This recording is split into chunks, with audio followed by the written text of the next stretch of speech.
Okay, तो हमने देखा था कि वो जो डॉग था वो मर चुका था। तो अब हम यहाँ से करेंगे सर हेनरी ले वीकली।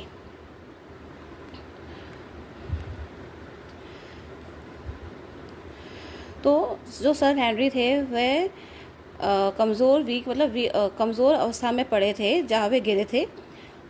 और और उनका मतलब क्या था, उनको गिर गए थे, वो वीक हो गए थे।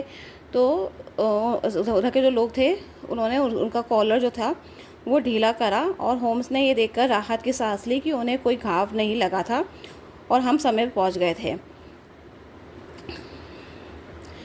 कुछ ही देर में हमारे मित्रों की पलकों में हलचल हुई और उनकी दरी हुई आंखों हमारी ओर देखने लगी। हे भगवान, उन्होंने धीमी आवाज़ से कहा, ये क्या था? आखिरी वह चीज़ थी क्या?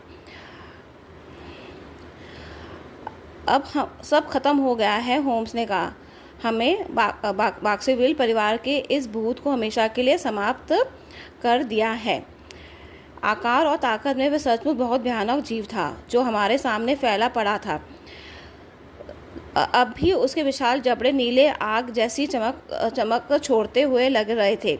उसकी छोटी गहरी तथा क्रूर आंखों के चारों ओर आग जैसी चमक दिखाई दे रही थी।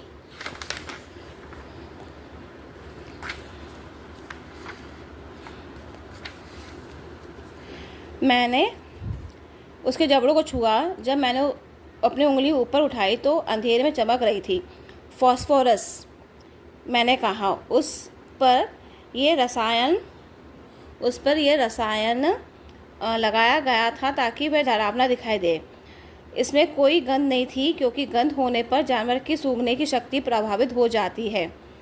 हमें तुमसे माफ़ी मांगनी चाहिए, होम्स ने सर हेनरी से कहा, क्योंकि हमने तुम्हें इस खतरे का सामना करने दिया। मैं इस भूतिया कहानी के लिए तैयार था, लेकिन ऐसे भयानक जीव के लिए नहीं। और कोहरे ने हमें उसे जल्दी पहचानने का मौका भी नहीं दिया। तुमने मेरी जान बचा ली, सर हेनरी बोले। हालांकि पहले तुमने मुझे खतरे में ही डाल दिया था। क्या तुम खड़े हो सकते हो? होम्स ने पूछा। सर हेनरी स्टैगर्ड माने मतलब लड़खड़ाते हुए खड़े हुए, लेकिन वे अभी बहुत पीले और काँप रहे थे। आज रात और कोई रोमांस नहीं करेंगे, मतलब कोई एडवेंचरस नहीं करेंगे, होम्स ने कहा। तुम यहाँ रुको, हमने तुम्हें वापस हॉल तक छोड़ आएगा।